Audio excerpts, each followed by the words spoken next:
Hi, Eleanor here. Wanted to thank you. Several of you commented on the first video I uploaded about Alan's and my story of blessing our son, and you asked for some more information, more details of what we actually do. So I wanted to tell you a little bit about that.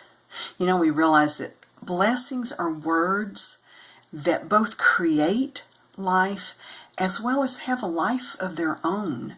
In Romans 4:17, it describes Yahweh as the God who gives life to the dead and calls into being things that were not. He truly speaks life into existence, and on a certain level, we can too. You know, the importance of blessing was really well known in the Hebrew culture, the Israelite culture. Back in Genesis 27, you have the story of the two brothers, Jacob and Esau. While Esau was the firstborn, he had despised his birthright and sold it for a pot of soup to Jacob in the past. And Jacob, through some trickery with the help of his mother, ends up stealing Esau's blessing. He tricks their father Isaac. And when Isaac discovers that he has been tricked, first of all, he's furious. But Esau, who was described as a man of the field, he was a big outdoorsman. He was a hunter and just kind of a man's man sort of thing. But when he discovered that Isaac had given the firstborn blessing to Esau, it says he cried bitterly. It says he wept aloud. This big he-man was sobbing hysterically over the thought that he had missed his father's blessing. That speaks volumes to how much impact, how much importance is placed on speaking a blessing, particularly a father's blessing over their child and their son in particular. So Yahweh told Israel back in Exodus 20:24, he says, "Wherever I cause my name to be honored, I will come to you and bless you." Yahweh repeatedly describes both the tabernacle and Jerusalem as his appointed places to worship, and he describes it as a place for his name to dwell. We are described as a temple of Yahweh's Holy Spirit, so his name can dwell in us too.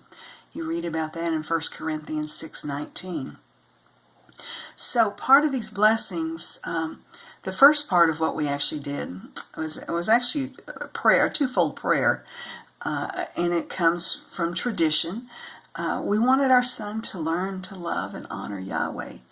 So we use these two traditional blessings. One is from Numbers 6. It's commonly called the Aaronic benediction, but it was instructions of Yahweh, and Yahweh speaks to Moses, and he said, "Tell Aaron and his sons, this is how you are to bless the Israelites. Say to them, Yahweh bless you and keep you. May Yahweh make his face to shine upon you, be gracious unto you.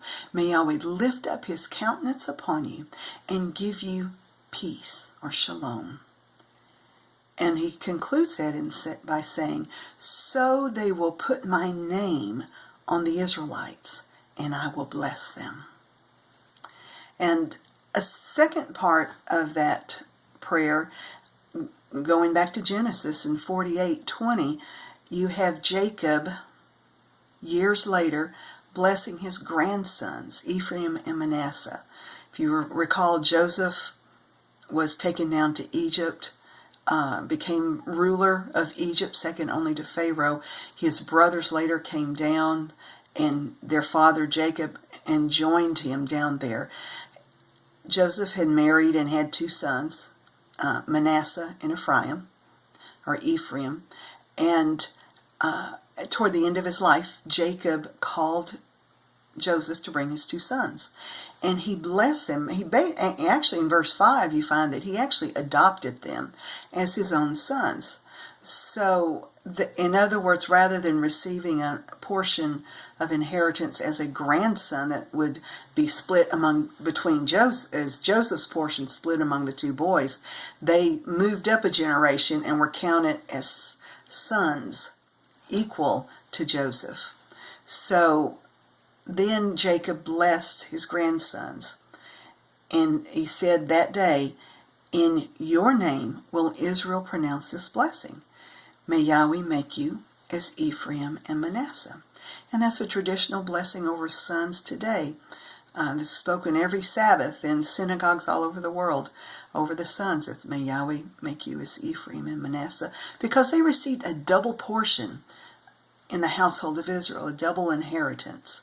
So this two-part blessing with the Aaronic benediction and the double portion blessing of Ephraim and Manasseh were two things that we did every day, and I still do every day with Nathaniel. The second part, or the second step, is the blessing is actually, we bless Yahweh. If you read the Psalms, are full of so many places where the psalmist David or Asaph or whoever writes, I will bless the Lord. So often we think, oh Lord, bless me. But we're called to be a blessing to Yahweh as well. And the Shema is an ancient blessing from Deuteronomy 6. The word Shema means to hear and do. And it's just the title given to a very traditional prayer. We sing it in Hebrew and then in English. And the purpose is to recognize and bless Yahweh for who He is. And it goes like this. It says, Shema Yisrael, Yahweh Eloheinu, Yahweh Echad, Baruch Shem Kavod Malchuto, Leolam Vayed. And in English, Hear, O Israel, Yahweh is Elohim, Yahweh is one, blessed be His name, and His glorious kingdom for all eternity. And that's the second part. Now the third part is a very simple little song, but it also looks forward and prescribes that the glory of Yahweh is evident in His life and in our lives.